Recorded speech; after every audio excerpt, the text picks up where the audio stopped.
सभी को नमस्कार और स्वागत। आज हम सामाजिक अध्ययन कक्षा 8वीं का नागरिक शास्त्र का अध्याय 3 हमें संसद क्यों चाहिए भाग 3 इसके बारे में हम जानकारी लेंगे। जैसा ये भारत में लोकसभा का जो चुनाव 2019 में हुआ था और उसमें अलग अलग निर्वाचन क्षेत्र के अंदर जो अलग अलग पार्टियों के जो सदस्य चुनकर आए थे उसके बारे में इस मानचित्र के अंदर कई जगह दी है। अभी आप देख सकते हैं या बीजेपी को 303 सीटें मिली थी, कांग्रेस को 52 सीटें मिली थी और बाकी रेस्ट ऑफ अदर जो पार्टी है उनको 187 सीटें मिली थी और जो वेल्लोर के निर्वाचन क्षेत्र का उसका पोस्टपोन किया था वोटिंग।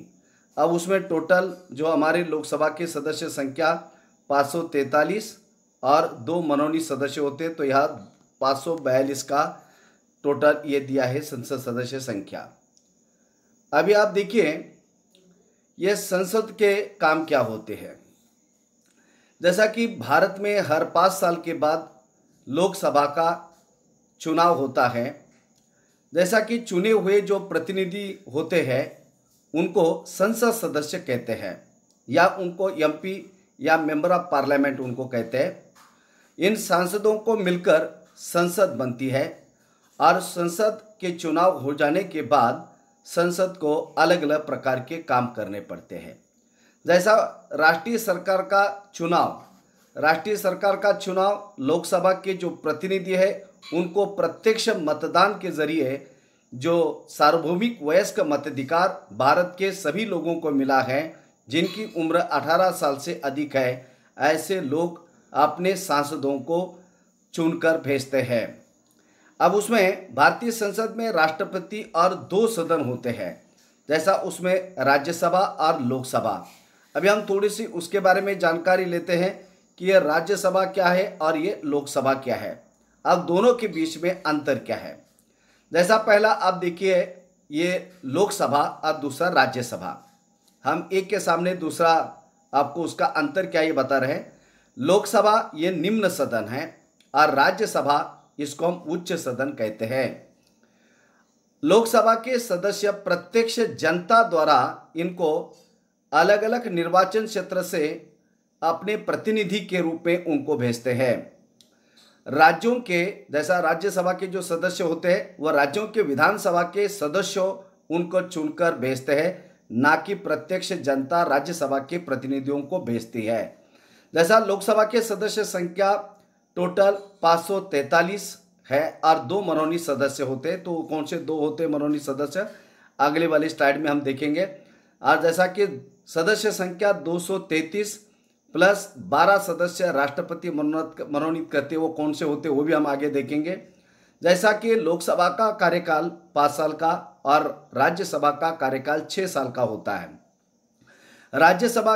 राज्यसभा यह स्थायी सभागृह है और 1/3 सदस्य प्रत्येक 2 साल के बाद रिटायर होते और उनके स्थान पर फिर उतने प्रतिनिधि चुनकर आते हैं। जैसा कि लोकसभा में धन विधेयक, जैसा कि पैसे से संबंधित विधेयक, फाइनेंस से धन विधेयक, ये लोकसभा में पेश किया जाता है और धन विधेयक संबंधी राज्यसभा को शक्ति नहीं है, लेकिन ये लोकसभा को उसकी शक्ति है। लोकसभा मतलब पहला रखने का केवल अधिकार ये लोकसभा को ही है। लोकसभा के बैठकों की अध्यक्ष करते हैं, जैसा इस समय वर्तमान में लोकसभा के अध्यक्ष श्री ओम बिरला है। जैसा कि राज्यसभा की अध्यक्षता भारत के उपराष्ट्रपति करते हैं, वर्तमान में श्री वेंकैया नायडू ये भारत के उपराष्ट्रपति और ये राज्यसभा के अध्यक्ष है। जैसा कि भारत के राष्ट्रपति इस सदन में 2 एंग्लो इंडियन सदस्यों को भारतीय सदस्यों के रूप में उसमें मनोनीत करते हैं। जैसा कि राज्यसभा के जो सदस्य उसमें जो 233 प्लस 12 तो ये 12 सदस्य होते हैं, राष्ट्रपति इनको मनोनीत करते हैं। ये होते हैं कला, शिक्षा, समाज सेवा और खेल के क्षेत्र में जिन्होंने अपना योगदान दिया है, ऐसे लोगों को उसमें लिया जाता है। तो ये 2 प्रकार मतलब लोकसभा और राज्यसभा के अंदर वो किस प्रकार का फर्क है, इसके बारे में जानकारी आपने देखी। लोकसभा चुनाव के बाद सांसदों की सूची तैयार की जाती है और उससे यह पता चलता है कि कौन से पार्टी के सदस्य अधिकतर चुनकर आए हैं और जिनकी संख्या सर्वाधिक अधिक होती है। जैसा कि आप ये देख सकते हैं 2019 में इसमें 303 सदस्य संख्या बीजेपी की चुनकर आ गई है और बहुमत के लिए 272 का आंकड़ा चाहिए, तो उन्होंने वो आंकड़ा पूरा किया है और इसलिए सरकार जैसा इस समय बीजेपी की है। तो इसी तरह जो लोकसभा का चुनाव होता है और उसमें जिस पक्ष अथवा पार्टी अथवा गठबंधन के लोग चुनकर आते हैं और जिनकी संख्या 272 से अधिक होती है, ऐसे लोग अपनी सरकार बनाते, तो इससे ये सूची से पता लगता है। बहुमत की सरकार क्या है? यदि कोई राजनीतिक दल सरकार बनाना चाहती है तो उसे निर्वाचित सांसदों में बहुमत होना चाहिए। जैसा कि उदाहरण हमने पहले देखा कि उस राजनीतिक दल की सदस्य संख्या, जितने सदस्य चुनाव में इलेक्शन में खड़े थे, तो उससे बहुमत का आंकड़ा उन्होंने यदि वो पूरा करते हैं, बहुमत होता है, तो वो सरकार बना सकते हैं। जैसा कि लोकसभा में कुल 543 निर्वाचित सदस्य है और 2 सदस्य मनोनीत किए जाते हैं। तो ये 2 सदस्य कौन होते मनोनीत? ये होते एंग्लो इंडियन सदस्य। अब इसका अर्थ क्या है, थोड़ा सा जानकारी के लिए। संविधान के अनुच्छेद 366(2) के तहत एंग्लो इंडियन ऐसे किसी सदस्य को माना जाता है जो भारत में रहता हो और जिसका पिता या कोई पुरुष पूर्वज यूरोपियन वंश के हो। संविधान की 10वीं अनुसूची के मुताबिक कोई एंग्लो इंडियन सदस्य सदन में मनोनीत होते हैं। 6 महीने के अंदर किसी पार्टी की सदस्यता ले सकते हैं। एंग्लो इंडियन यह शब्द मुख्य रूप से ब्रिटिश लोगों के लिए इस्तेमाल किया जाता था और जो कि भारत में यदि वो काम कर रहे हैं और वह भारतीय मूल के है, तो ऐसे सदस्यों के लिए 2 जगह उन्होंने भारतीय संसद के अंदर यह है। जैसा कि आप देखेंगे 272 का आंकड़ा यदि वो पूरा हो जाता है तो कोई भी पक्ष अथवा पार्टी जो आम चुनाव होता है उसके बाद यदि किसी पार्टी का अथवा राजनीतिक पार्टी का बहुमत नहीं होता है तो वो अन्य दलों को साथ में लेकर अपनी गठबंधन की सरकार वो बना सकते हैं। संसद में बहुमत प्राप्त करने वाले दल या गठबंधन का विरोध करने वाले सभी राजनीतिक दल विपक्षी दल होते हैं। अभी इस समय आप देखिए बहुमत प्राप्त किया बीजेपी ने और उनके अन्य गठबंधन ने, तो इसलिए उनकी सरकार है और विरोधी दल के अंदर बाकी अन्य पार्टियां हैं। अब यह कार्यपालिका का चुनाव किस प्रकार का है? अब यहाँ पर ये लोकसभा का यह महत्वपूर्ण काम है। कार्यपालिका ऐसे लोगों का समूह होता है जो संसद द्वारा बनाए गए कानूनों को लागू करने के लिए मिलकर काम करते हैं। अभी आप ये कार्यपालिका जो है या उसको आप व्यवस्थापिका, कार्यपालिका जो है ऐसे लोगों का समूह है जो संसद द्वारा बनाए गए कानून को लागू करने के लिए मिलकर काम करते हैं। तो कोई भी आपका जो बिल बनता है यह संसद के अंदर बनता है, उसमें आपके लोकसभा और राज्यसभा के अंदर। अभी हम सरकार शब्द का हम इस्तेमाल करते हैं तो अक्सर हमारे जहन में अक्सर कार्यपालिका आती है। कार्यपालिका ये कार्यपालिका ही होती है। अभी आप जैसा देखेंगे यह सरकार शब्द का अर्थ क्या है? कुछ निश्चित व्यक्तियों का समूह होती है। सरकार मतलब एक निश्चित व्यक्तियों का समूह जो राष्ट्र तथा राज्यों में निश्चित काल के लिए तथा निश्चित पद्धति द्वारा शासन करता है, उसे हम सरकार कहते हैं। जैसा कि उसमें सरकार उसके अंग है आपके विधायिका को दूसरा अर्थ कार्यपालिका को, विधायिका को दूसरा अर्थ व्यवस्थापिका भी बोलते हैं, विधायिका, कार्यपालिका और न्यायपालिका। अब उसमें विधायिका में व्यवस्थापिका को, जैसा कि वह व्यवस्थापिका को या विधायिका को ही संसद कहते हैं। अब संसद के 2 सदन हैं, उसमें एक है लोकसभा और दूसरा है राज्यसभा।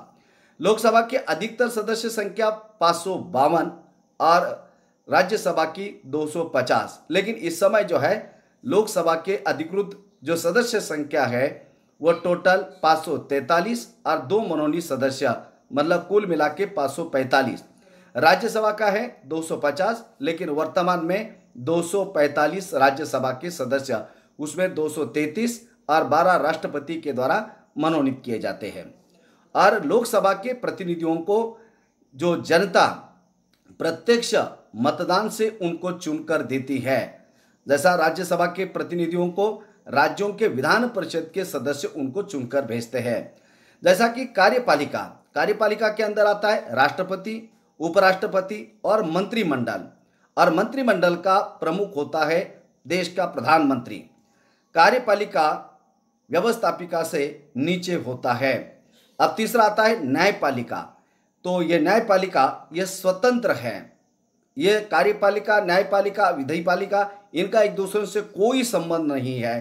जैसा कि आप सबको पता है, सर्वोच्च न्यायालय, उच्च न्यायालय और अधीनस्थ न्यायालय, तो उसमें ये 3 प्रकार के न्यायालय हमारे देश के अंदर है। अब जैसा कि हमने देखा, जब चुनाव होता है, जिस पार्टी के जो सदस्य बहुमत पूरा करते हैं, तो उस पार्टी के दल के सदस्य अपना प्रधानमंत्री चुनते हैं। जैसा भारत का प्रधानमंत्री लोकसभा में सत्ताधारी दल का यह मुखिया होता है, जो रूलिंग पार्टी का। प्रधानमंत्री अपने दल के सांसदों में कुछ लोगों को मंत्रियों नियुक्त करता है, मंत्री के रूप में उनको नियुक्त करता है या चुनता है, और जो प्रधानमंत्री के साथ मिलकर फैसलों को लागू करते हैं। जो संसद के अंदर जो अलग अलग फैसले अथवा कानून जो बनाए जाते हैं, उसका क्रियान्वयन करने का काम प्रधानमंत्री के नेतृत्व में उनका मंत्रिमंडल और उनके जो अफसर जो होते हैं वो करते, कार्यपालिका के वो अंदर आते हैं। जैसे मंत्री, स्वास्थ्य मंत्री, शिक्षा मंत्री, वित्त मंत्री, तो इस तरह के विभिन्न सरकारी कार्यों का ये लोग जिम्मा संभालते हैं। अभी आप दूसरा देखेंगे, उसमें ये गठबंधन की सरकार क्या होती है। जैसा कि अभी हमने देखा कि ये गठबंधन की सरकार 2009 में जो आम लोकसभा का इलेक्शन हुआ था, उसमें किसी भी पार्टी का स्वतंत्र रूप से 272 का आंकड़ा पार नहीं किया था। जो टोटल इलेक्शन हुआ था 543 सीट के लिए। अब यहाँ पर आप देख सकते हैं, इंडियन नेशनल कांग्रेस के 206 सीट आए थे, और दूसरा भारतीय जनता पार्टी के जो लगभग आपके 116 सीट यहाँ आए थे। अब यहाँ पर ना कांग्रेस बना सकती थी सरकार अपने बलबूते पर, ना बीजेपी बना सकती थी। इसलिए सबसे अधिक संख्या में इंडियन कांग्रेस पार्टी के, इंडियन नेशनल कांग्रेस के सदस्य 206 चुनकर आए थे, और इसलिए इन्होंने बाकी अन्य दलों के साथ अपनी गठबंधन की सरकार बनाई। तो उसमें जो 2 नंबर का जो कांग्रेस के बाद हाईएस्ट जो सदस्य संख्या चुनकर आई थी, वो थी भारतीय जनता पार्टी की, और इसलिए वो विपक्ष में बैठे। और इसी तरह काफ़ी बार किसी एक राजनीतिक दल को बहुमत नहीं मिलता है, जो कि सरकार बनाने के लिए एकदम ज़रूरी होता है। ऐसे सूरत में अलग अलग राजनीतिक पार्टियां, राजनीतिक दल गठबंधन की सरकार बनाते। तो इस तरह ये 2009 में भारत में गठबंधन की सरकार थी। इससे आपको एक समझ में आ रहा होगा। अब जैसा दूसरा आप देखिए, यह है आपका चित्र केंद्रीय सचिवालय का है चित्र। अभी आप देख सकते हैं केंद्रीय सचिवालय, अब इसको हम लोग बोल सकते हैं यह बाई तरफ का, अब उसमें यह साउथ ब्लॉक का है, और ये जो है यह नॉर्थ ब्लॉक का है, आप देख सकते हैं। अब उसमें ये प्रधानमंत्री का कार्यालय, यहाँ पर आप देख सकते हैं प्रधानमंत्री कार्यालय, रक्षा मंत्रालय और विदेश मंत्रालय इस बिल्डिंग के अंदर है। ये नॉर्थ के अंदर उसमें वित्त मंत्रालय और गृह मंत्रालय ये नॉर्थ ब्लॉक के अंदर है। अभी आप देखिए केंद्रीय सचिवालय की ये 2 मुख्य इमारतें हैं। इनमें से एक का नाम साउथ ब्लॉक और दूसरी का नाम नॉर्थ ब्लॉक है। अब उसमें इसका निर्माण 1930 के दशक में किया गया। बाई ओर साउथ ब्लॉक का चित्र है, जिसमें प्रधानमंत्री का कार्यालय आप देख सकते हैं, रक्षा मंत्रालय, विदेश मंत्रालय का दफ्तर, और दाईं ओर जो नॉर्थ ब्लॉक है जहाँ पर वित्त और गृह मंत्रालय है, और ये केंद्र सरकार के अन्य मंत्रालय वहाँ नज़दीक और अन्य जगह पर है। तो आप यह देख सकते हैं ये नॉर्थ ब्लॉक और ये साउथ ब्लॉक और ये नॉर्थ ब्लॉक। तो इस तरह यहाँ पर वित्त मंत्रालय, गृह मंत्रालय के ऑफिसेस है, यहाँ पर प्रधानमंत्री का कार्यालय, रक्षा मंत्रालय और दूसरा विदेश मंत्रालय। तो इस तरह का आप उसमें आप देखिए, यह राज्यसभा मुख्य रूप से देश के राज्यों के प्रतिनिधि के रूप में वह काम करती है। अब उसमें आप देख सकते हैं, राज्यसभा भी कोई कानून बनाने का प्रस्ताव पेश कर सकती है। केवल धन विषयक विधेयक यानी पैसे के बिल के बगैर अन्य किसी भी प्रकार का बिल यह राज्यसभा के अंदर भी पहले रखा जा सकता है। जैसा कि कोई भी बिल पारित होने के लिए लोकसभा और राज्यसभा इनका जब तक उस बिल के लिए बहुमत प्राप्त नहीं होता तब तक वो बिल नहीं बन सकता। जैसा लोकसभा, राज्यसभा और बाद में राष्ट्रपति के स्वाक्षरी के बाद वह बिल बन जाता है। और जैसा कि राज्यसभा भी कोई कानून बनाने का प्रस्ताव पेश कर सकता है। अभी आप देख सकते हैं, किसी भी कानून को पास करने के लिए राज्यसभा की मंजूरी आवश्यक होती है। जब तक लोकसभा और राज्यसभा इनमें से कोई एक सदन इस बिल को यदि पारित नहीं करता है तो आपका बिल पारित नहीं हो सकता। इसलिए राज्यसभा की भूमिका भी महत्वपूर्ण है। संसद का यह सदन लोकसभा द्वारा पारित किए गए कानूनों की समीक्षा करता है। मतलब संसद में लोकसभा जो भी कानून पहले यदि रखता है तो उसके अंदर कौन कौन सी क्या क्या चीज़ें उसमें है, इसमें और क्या ऐड कर सकते हैं, अलग अलग प्रकार के मुद्दों को उसके अंदर शामिल करना है तो वह कर सकते हैं, उसकी समीक्षा कर सकते हैं। इवन उस बिल के अंदर नई कोई संशोधन करने की आवश्यकता है तो वो भी कर सकते हैं। राज्यसभा के सदस्यों का चुनाव विभिन्न राज्यों के विधानसभाओं के निर्वाचित सदस्य करते हमने पहले देखा है।